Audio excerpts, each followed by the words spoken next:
এই সেই ইসমে আজম। এই ইসমে আজম পড়ে আল্লাহ সুবহানাহু ওয়া তাআলার কাছে যদি চান আর এই আমল করেন, শীঘ্রই সেরা ধনী হবেন দুনিয়াতে। রাতেই কঠিন বিপদ কেটে যাবে। প্রিয় ভাই, আমি যে ইসমে আজমের কথা বলবো, তো প্রথমেই আপনাকে বলি, যদি আপনার দোয়া কবুল হয় তাহলে আপনি ফলাফল পাবেন। তো তার জন্য আপনাকে চেষ্টা করতে হবে। কেন জানেন? আমি আমার ভিডিওতে কোনো রকমের মিথ্যা কথা বলি না। কেন? দোয়া কবুলের মালিক হলো আল্লাহ। তার কাছে চাইতে হবে এবং আপনাকে প্রচেষ্টা বারবার করতে হবে।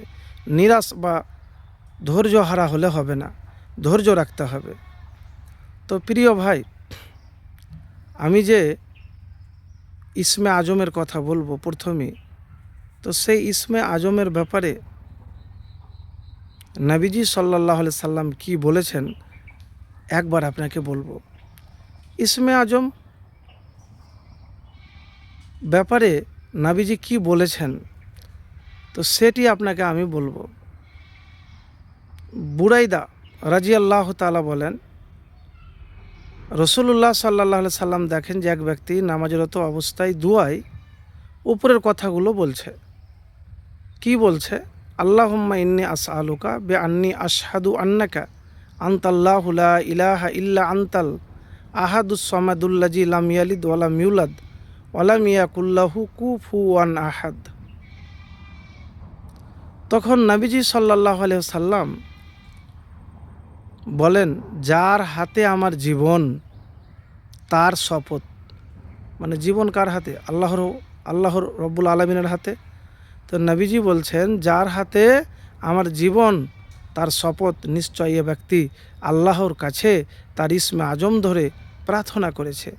যে নাম ধরে ডাকলে তিনি সাড়া দেন, যে নাম ধরে চাইলে তিনি প্রদান করেন।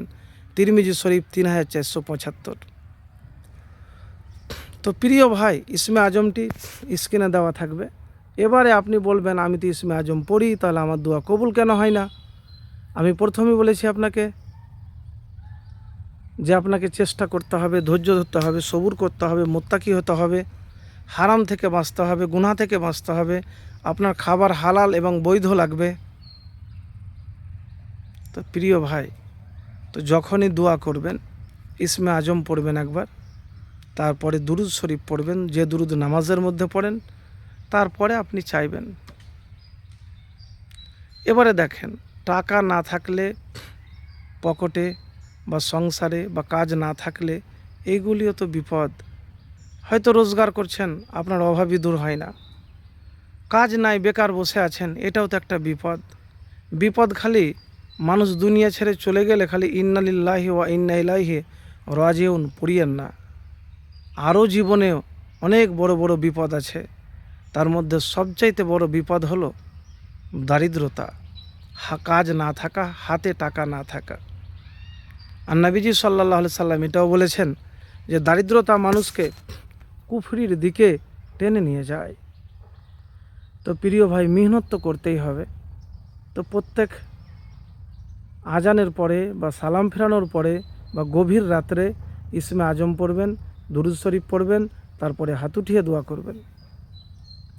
ইসমে আজম ছোটও আছে, সেইগুলিও পড়তে পারেন। ওয়াইলাহুকুম ইলাহু ওয়াহিদ ইল্লাহু আর রহমানুর রাহিম।